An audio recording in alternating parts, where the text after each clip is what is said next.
Fala, meus irmãos, e aí, tudo bem com vocês? Eu espero que sim. Estamos no congresso da Escola Bíblica lá no Centenário e eu já fiz a aquisição da próxima revista do trimestre que vem. Nós vamos estudar Êxodo e Levíticos. Para quem não me conhece, eu sou novo aqui, sou o pastor Denis e nós estamos iniciando essa série de vídeos com aulas da Escola Bíblica e nós começamos com essa revista aqui, Hebreus e Tiago. E aí eu senti o desejo no coração e eu queria saber de vocês. O que vocês acham de, paralelamente à nossa revista de Hebreus e Tiago, eu ir postando as aulas da revista anterior do trimestre passado, que foi Gênesis? Comenta aqui embaixo. Deixe seu comentário se é importante, se você gostaria de ter aqui no canal também um playlist com todas as lições da revista anterior, Gênesis. E agora nós estamos estudando Hebreus e Tiago e nós vamos ministrar agora a lição de número 9. A lição de número 9, que é o capítulo 12. A aula passada, quem ministrou foi a minha esposa, a Sara, e ela falou da lição número 8, que é o capítulo 11, a galeria dos heróis da fé. E hoje nós vamos falar da lição de número 9, que será do próximo domingo. Tem uma semana aí para você estudar, para ministrar no próximo domingo, lição de número 12, olhando para o autor e consumador da nossa fé.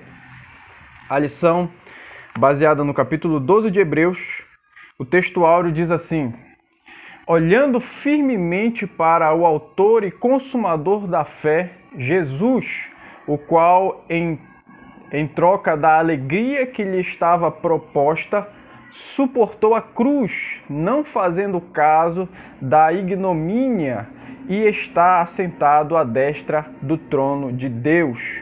Hebreus capítulo 12, versículo 2. A verdade prática diz assim: fixando os olhos em Jesus e desviando-os das circunstâncias de nós mesmos e das outras pessoas, alcançaremos a vitória. E a leitura bíblica é o capítulo 12, do verso de número 1 até o verso de número 12. Se você tiver uma Bíblia perto de você, pegue a sua Bíblia, pegue a sua revista. Se você não tiver acesso à Bíblia nesse momento, eu vou colocar aqui na tela para você acompanhar a leitura. E se você não tiver acesso à sua revista, eu vou colocar os tópicos aqui também para você acompanhar. Você pode estar fazendo print ou anotando e aí depois você vai acompanhando na sua revista a lição. Vamos para a leitura bíblica. Hebreus capítulo 12, verso 1 até o 17. Diz assim: portanto, nós também, pois que estamos rodeados de uma tão grande nuvem de testemunhas, deixemos todo o embaraço e o pecado que tão de perto nos rodeia e corramos com paciência a carreira que nos está proposta, olhando para Jesus, autor e consumador da fé, o qual, pelo gozo que lhe estava proposto, suportou a cruz, desprezando a afronta, assentou-se à destra do trono de Deus. Considerai, pois, aquele que suportou tais contradições dos pecados contra si mesmo, para que não enfraqueçais, desfalecendo em vossos ânimos. Ainda não resististes até ao sangue, combatendo contra o pecado. E já vos esquecestes da exortação que argumenta convosco como filhos? Filho meu, não desprezes a correção do Senhor e não desmaies quando por ele fores repreendido, porque o Senhor corrige o que ama e açoita a qualquer que recebe por filho. E se suportais a correção, Deus vos trata como filhos, porque que filho há a quem o pai não corrija? Mas se estáis sem disciplina, da qual todos são feitos participantes, sois então bastardos e não filhos. Além do que, tivemos nossos pais, segundo a carne, para nos corrigirem, e nós os reverenciamos. Não nos sujeitaremos muito mais ao Pai dos Espíritos para vivermos? Porque aqueles, na verdade, por um pouco de tempo, nos corrigiam como bem lhes parecia, mas este para o nosso proveito, para sermos participantes da sua santidade. E, na verdade, toda a correção ao presente não parece ser de gozo, senão de tristeza, mas depois produz fruto pacífico de justiça nos exercitados por ela. Portanto, tornai a levantar as mãos cansadas e os joelhos desconjuntados, e fazei veredas direitas para os vossos pés, para que o que manqueja não se desvie inteiramente, antes seja sarado. Segui a paz com todos e a santificação, sem a qual ninguém verá o Senhor, tendo cuidado de que ninguém se prive da graça de Deus, e de que nenhuma raiz de amargura brotando vos perturbe, e por ela muitos se contaminem. E ninguém seja fornicador ou profano, como Esaú, que por um manjar vendeu o seu direito de primogenitura, porque bem sabeis que, querendo ele ainda depois herdar a bênção, foi rejeitado, porque não achou lugar de arrependimento, ainda que com lágrimas o buscou. Amém. Que forte, né? A leitura que fizemos, esse texto que lemos. Então, a nossa lição, como de costume, tem 3 tópicos. O primeiro tópico é atitude do cristão. Segundo tópico, a disciplina cristã. E o terceiro e último, a decisão do cristão. E é sobre isso que falaremos nesse momento. A introdução diz assim: chegamos ao penúltimo capítulo de Hebreus. A forma como ele começa, portanto, deixa claro que grande nuvem de testemunhas são os exemplos de fé do capítulo anterior. Eles servem como inspiração, mas há coisas melhores e superiores pela frente. Guarda essa introdução que nós lemos, porque ela vai ser muito importante lá no final. Então, o capítulo 12 que nós lemos, ele começa com essa palavra, portanto, fazendo aí uma conexão, mostrando que o texto anterior do capítulo 11, ele continua aqui no capítulo 12, falando do mesmo assunto, a respeito da fé, citando os exemplos do passado e agora falando de nós que estamos no presente. O primeiro ponto do primeiro tópico diz assim, deixar o embaraço e pecado. É o verso 1 do capítulo 12. Diz assim: portanto, também nós, visto que temos a rodear-nos tão grande nuvem de testemunhas, desembaraçando-nos de todo o peso do pecado que tenazmente nos assedia. De modo sábio, o escritor sagrado mostra a diferença entre o velho e o novo pacto. Os heróis do passado agora são colocados como espectadores, ao passo que os cristãos estão na arena, nós.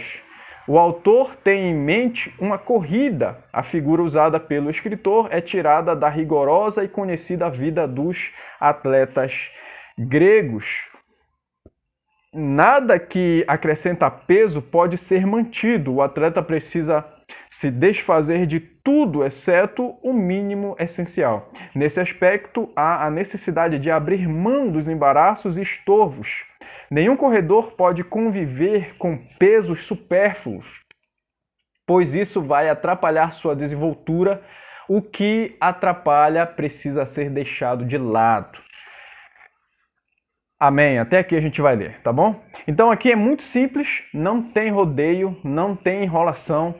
Todos nós que já somos espirituais, usando essa figura do atleta, do corredor de maratona, ele tem a consciência de que a sua roupa e de que o seu preparo físico, ele tem que estar em dia para ele poder ter um bom desempenho na sua corrida, né? Na sua carreira ali que está diante dele, que está proposta. E uma coisa muito importante ao atleta é não trazer consigo coisas desnecessárias, coisas que não têm importância para aquela carreira. Então, o atleta ele não vai usar uma roupa de frio, uma calça jeans, uma bota, um chapéu, um casaco. Ele não vai usar isso. Por quê? Porque não faz parte. Não faz parte com o que ele precisa, com a sua corrida. Ele precisa usar uma roupa leve, ele precisa usar um tênis confortável e que esteja bem apertado no seu pé, que esteja justo ali, não pode estar folgado. Ele não pode comer muito, ele tem que estar com uma alimentação leve, ele tem que estar bem hidratado. Então existe uma série de coisas que o atleta precisa cumprir antes, para que quando ele esteja ali na sua corrida, na sua linha de partida, ele esteja preparado. E assim como o cristão, ele precisa estar preparado. Ele não deve carregar consigo embaraços, pecados, coisas que vão atrapalhar a sua carreira de fé, a sua vida de fé. Então você e eu precisamos abrir mão de tudo aquilo que não faz parte daquilo que Deus tem para nós. Todos nós temos essa corrida, todos nós temos essa carreira que nos está proposta e nós precisamos desde já abandonar todo o embaraço, porque eu e você sabemos aquilo que não faz parte. Você pode até fingir que não sabe, fingir que não é com você, mas o Espírito Santo ele te fala, o Espírito Santo toca no seu coração e você sabe exatamente as coisas que você precisa deixar de lado, as coisas que já não fazem parte dessa nova vida que você tem agora. Então, se você não deixar isso de lado, tenha certeza que isso vai atrapalhar o seu desempenho na sua carreira de fé. Então, primeiro passo aqui da atitude do cristão é deixar de lado todo o embaraço e o peso que o pecado traz. Segundo ponto, correr com perseverança. É a parte B do verso 1, diz aqui, ó. Corramos com perseverança a carreira que nos está proposta. Seguindo a metáfora escolhida, o escritor sagrado vai nos lembrar do valor da perseverança. Eu vou pular um pouquinho, diz aqui, o autor, usando a primeira pessoa do plural, coloca-se no mesmo nível dos leitores. Também faz parte da maratona. Essa mesma palavra foi usada em Hebreus capítulo 10, verso 36, para dizer que sem perseverança ninguém alcançará a promessa. A perseverança é aguentar sob pressão, continuar quando as coisas estão difíceis. A palavra usada traz a ideia de agonia. Os leitores originais estavam passando por provações e, embora nenhum ainda fora chamado para morrer por Cristo, eles estavam sendo tentados a desistir. O escritor exorta-os: aguentem firmes, não desistam, porque vocês desistiriam se outros não desistiram, mesmo tendo que morrer. Então aqui é muito profunda essa parte, né? Porque além de deixarmos de lado o embaraço e o pecado que atrapalham o nosso desempenho, nós precisamos ter perseverança, porque vai chegar um momento que vamos cansar, vai chegar um momento que vamos sentir a fraqueza chegando, vamos sentir as nossas forças indo embora, e aí o que vem em mente? Vamos parar, vamos desistir, porque a gente não vai conseguir. E esse pensamento não pode estar na mente do crente. O crente tem que ir até o final. O crente tem que ir até o fim. Se Deus te colocou nessa maratona, se Deus te colocou nessa guerra, se Deus te colocou nesse lugar aí de dificuldade, é porque Ele tem absoluta certeza que você é capaz e que você vai ser um vencedor. Mas você precisa ir até o fim. Você precisa ir até o final. Não pode desistir. Você não pode desistir. Então aqui a perseverança faz com que a gente continue, mesmo com dor, mesmo com cansaço, mesmo sentindo a fraqueza, mesmo sem forças, você tem que continuar, porque a vitória são para aqueles que chegam até o final. A Bíblia diz: ser fiel até a morte. Então, enquanto houver vida, irmão, enquanto houver fôlego de vida aí nos seus pulmões, continua. Continua porque Deus é contigo. E a Bíblia diz que Deus não tem prazer naqueles que retrocedem, naqueles que recuam. E nós não somos daqueles que recuam. Nós vamos até o fim. Então aqui a perseverança faz com que a gente continue, mesmo sob pressão, mesmo em agonia, mesmo com dificuldade, nós devemos continuar. Pense que muita gente lá atrás teve que entregar a vida, apanhava, era preso, era apedrejado, era açoitado e continuava. E nós ainda não passamos por nada disso e queremos desistir? Não, não podemos desistir. Nós precisamos continuar firmes, porque nós não somos piores do que aqueles que foram até o final. Então nós vamos vencer também em nome de Jesus. Esse é o segundo ponto. E o terceiro ponto aqui do primeiro tópico é olhar para Jesus. Verso de número 2 do capítulo 12. Olhando firmemente para o autor e consumador da fé, Jesus, o qual em troca da alegria que lhe estava proposta, suportou a cruz, não fazendo caso da ignomínia, e está assentado à destra do trono de Deus. Então olha só que interessante. Jesus também aqui em terra, quando estava pisando nessa terra como nós, sofreu a sua perseguição, sofreu a sua agonia e ele foi fiel. Ele perseverou até o final. Por quê? Porque na sua mente ele tinha uma alegria superior à dor a qual ele estava passando naquele momento. Então ele foi fiel a Deus, sabendo que existia uma glória superior que o aguardava e ele precisava estar firme para não desistir. E o escritor aos Hebreus, ele coloca esse verso falando exatamente desse episódio. Olha o que ele diz: como argumento central, o autor diz que devemos olhar para Jesus. A imagem pretendida é linda demais. O escritor parece colocar Jesus na linha de chegada, como que dizendo: olhem para mim, não olhem para as circunstâncias difíceis, olhem para mim. A provação está grande, mas olhem para mim. As testemunhas anteriores não podem nos ver, mas Cristo não somente nos vê, como também encoraja. Olha que maravilha. Então as testemunhas anteriores, os heróis da fé, eles não podem nos ver, mas eles deixaram um exemplo para nós. Jesus, por outro lado, além de nos ver, ele torce por nós, ele nos encoraja, ele intercede por nós, ele quer que avancemos. Ele está interessado em que avancemos para a gente conseguir chegar até o final. Ele está interessado nisso e ele está conosco. E aqui o escritor diz: Jesus, ele está na linha de chegada, nos aguardando.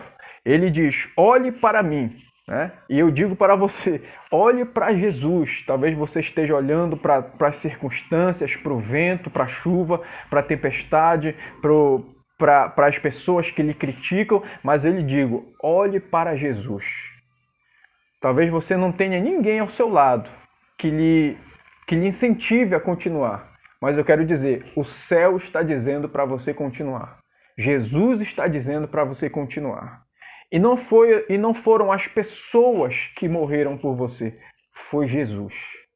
Então ouça a voz de Deus, continue, não desista. E aqui nós encerramos o primeiro ponto, o primeiro tópico, atitudes do cristão. Agora nós vamos para a disciplina cristã. Diz assim o primeiro ponto aqui: prevista na Escritura. E verso 5 do capítulo 12, diz assim: e estáis esquecidos da exortação que, como a filhos, discorre convosco? Filho meu, não menosprezes a correção que vem do Senhor, nem desmaies quando por ele és reprovado. Diz aqui o comentário: sendo as pressões culturais, perseguições e provações uma forte razão de alguns considerarem o abandono da fé cristã, o autor de Hebreus recorre à memória dos seus leitores, mostrando que tudo isto estava previsto nas Escrituras. Sabiamente cita Provérbios 3, do verso 11 e o verso 12, para provar que a disciplina não significa de forma alguma a falta de amor. O ensino é que, sendo filhos, eles não deveriam tratar de modo leviano, não menosprezes, dizendo, né? A disciplina de Deus, ela é necessária e tem um propósito. De fato, o sofrimento deles, em vez de ser uma prova do abandono de Deus, era uma prova de que Deus os considerava como filhos e os estava tratando como tais. Mas se estás sem correção de que todos se têm tornado participantes, logo sois bastardos e não filhos. Devemos ver as dificuldades e provações que passamos hoje da mesma forma. Deus está nos disciplinando, porque essa é a missão de todo pai. A disciplina tem sinônimo de filiação. Punir é trabalho do juiz. A disciplina é tarefa do pai. Olha que importante aqui, então, o valor que tem a disciplina. Todos nós precisamos de disciplina. E a disciplina, ela vem de alguém que é superior, né? Ele vai citar o exemplo aqui que nós ouvíamos a disciplina dos nossos pais e mesmo que naquele momento a gente não concordasse, agora, tempos depois, a gente entende que aquilo era para o nosso bem. Então, de igual modo, assim como os nossos pais aqui nos corrigem, nos cobram, nos disciplinam, Deus também ele faz isso. E se Deus faz isso, é porque Ele nos ama, é porque Ele quer o nosso bem, é porque Ele quer que a gente melhore, e Ele só faz isso porque Ele é o nosso Pai. Se Ele não disciplina, se Ele não corrige, se Ele não faz nada, é porque Ele não é o seu Pai. Então, se você é filho de Deus, você é corrigido por Ele, é disciplinado por Ele, porque Ele quer que você melhore, e Ele quer o seu bem. Agora, se você não está sendo corrigido por Deus, se ninguém está te direcionando para um caminho melhor, você precisa rever. Será que você é filho de Deus? Será que você tem se comportado como filho? Porque Deus é Pai e Ele vai nos corrigir sempre, porque todos nós sempre vamos precisar de correção. Então, grave isso. A disciplina ela é importante, porque ela nos coloca no caminho e na direção certa. Segundo ponto aqui, prova que somos amados. Então entenda, só falando ainda do primeiro, a disciplina de Deus não é para te castigar, não é para te punir, não é porque Deus está com raiva de você, é porque Ele quer que você melhore e Ele quer que você aprenda. Então a disciplina prova que Deus nos ama e não o contrário, tá bom? Vamos aqui para o ponto 2. Prova que somos amados, porque o Senhor corrige a quem ama e açoita todo a quem recebe por filho. Espiritualmente, os leitores eram infantis, né? Conforme Hebreus capítulo 5, verso 12, vai falar da infantilidade deles. E assim como nós, tinham dificuldade de entender a ligação entre a disciplina e o amor. Mas isso seria básico se compreendêssemos melhor o caráter do nosso Pai, que é Deus. Se até o Filho, por excelência, Jesus, sem pecado, suportou o sofrimento, eles também deveriam suportar e não desfalecer, e nós também, né? Muitos pregadores prestam um desserviço ao reino de Deus quando as suas pregações são sempre de conquistas e vitórias, vistas a partir de uma ótica secular e mundana. Nesse sentido, o amor sempre é entendido por dar as coisas. A disciplina, no entanto, é um privilégio que Deus também estende àqueles a quem ama. Ela não é estendida por Deus aos que não pertencem a Ele. Nenhum pai disciplina o filho do vizinho, mesmo contrariado com seu comportamento. Então aqui é muito importante você ouvir só mensagens de gente que fala: você vai receber, que Deus te abençoe, pega a chave, pega isso, pega aquilo. Espera aí, e cadê a disciplina? Cadê o confronto? Cadê o seja santo, abandone o pecado? Cadê a santidade? Deus ele quer que sejamos santos. Então, se você prega a palavra de Deus voltado muito para receber e para dar, e que Deus vai abençoar e tudo mais, claro, Deus quer fazer isso, mas mais do que isso, Deus quer que sejamos santos. E Deus sempre vai nos repreender e nos colocar no caminho de santidade. As bênçãos são consequências da nossa obediência. E não o contrário, você vai receber para ser obediente. Claro que não, você vai ser obediente e aí você vai receber a bênção. Mas o fato aqui é que a disciplina de Deus, ela sempre vai querer nos colocar de acordo com a santidade. Nós devemos andar de acordo com o padrão de Deus e não Deus se adequar aos nossos padrões, até porque muita gente não tem nem padrões, não tem critérios nenhum. Então você precisa se adequar ao que a Bíblia exige de você. A Bíblia vai expressar de forma exata aquilo que Deus quer de nós e aquilo que Deus não quer de nós. Então, nós precisamos entender que Deus nos corrige porque Ele nos ama. Aqui no ponto 2, ele vai deixar isso ainda muito mais claro. E o ponto 3 fala, visa um nobre propósito. É o verso de número 10. Pois eles nos corrigiam por pouco tempo, segundo melhor lhes parecia. Deus também nos disciplina para aproveitamento, a fim de sermos participantes de sua santidade. A disciplina não é derramar da ira de Deus, ela já foi derramada sobre o seu Filho na cruz. Cristo já pagou a nossa culpa. A disciplina tem um caráter diferente, a saber, amadurecer e aperfeiçoar para, além das lutas e provas, devemos perceber que Deus está invisivelmente trabalhando em nosso favor com o melhor dos propósitos. Um pregador certa vez disse que as adversidades muitas vezes são bênçãos disfarçadas. O salmista concordaria com isso, pois certa vez disse: foi-me bom ter eu passado pela aflição, para que aprendesse os teus decretos. Quantos de nós somos gratos aos nossos pais pelas correções e disciplinas que nos tornaram um ser humano melhor? O autor de Hebreus diz, em relação a Deus, a mesma coisa, só que o propósito é mais elevado ainda. É para sermos participantes de sua santidade. Os pais humanos podem falhar, mas isso nunca ocorrerá com Deus. Ele trabalha em nosso caráter e quer nos ver santificados. Amém? Então aqui a gente encerra o segundo ponto. Eu acredito que ficou muito bem claro a respeito da nossa disciplina cristã. Falamos sobre a atitude do cristão, agora encerramos a disciplina do cristão e agora vamos falar um pouco da decisão do cristão.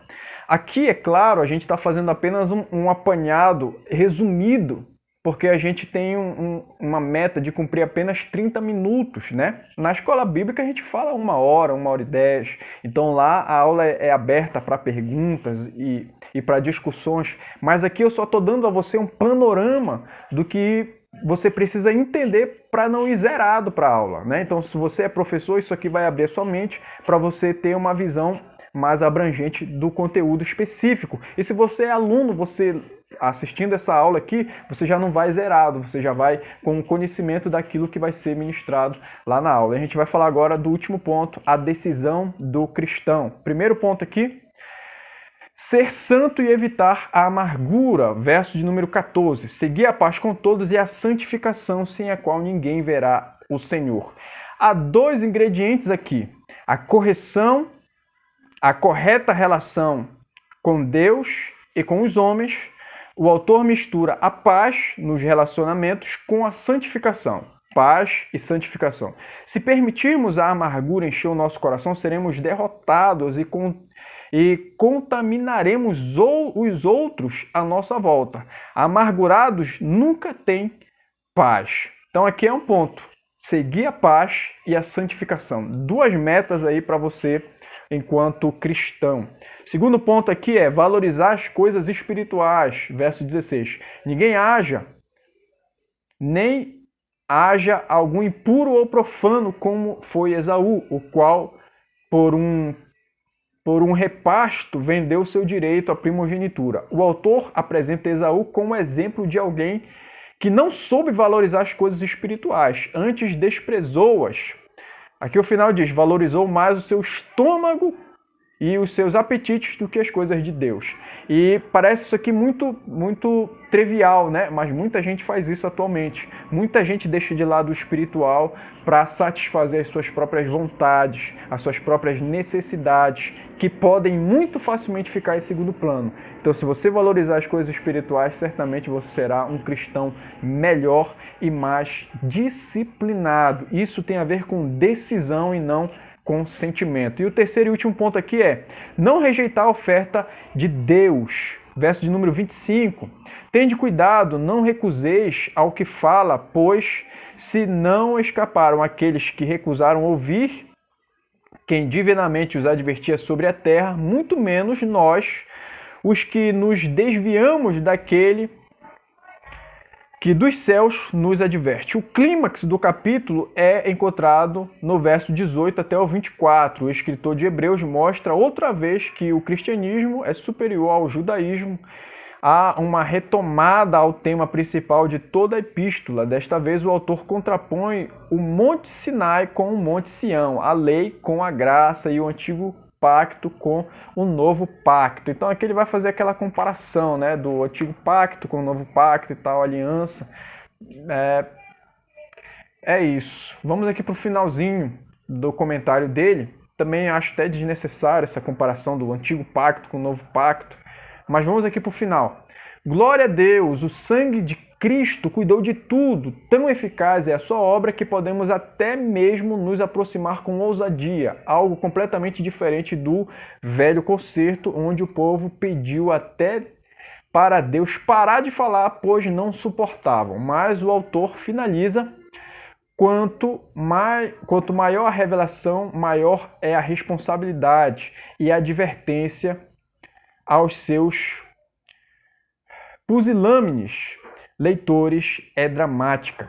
Tende cuidado, não recuseis ao que fala. Então aqui nós devemos atentar muito bem para tudo aquilo que nós sabemos, porque o Senhor já tem nos orientado de forma muito clara e nós precisamos dar ouvido, dar crédito e seguir com fidelidade aquilo que o Senhor já tem nos ensinado. A aplicação pessoal diz: a superioridade da nova aliança em Cristo é clara, portanto, sirvamos a Deus com temor e prestemos atenção à sua palavra. Cristo é o único caminho. E é isso. Aqui nós encerramos a nossa lição. Que Deus te abençoe e até o próximo vídeo.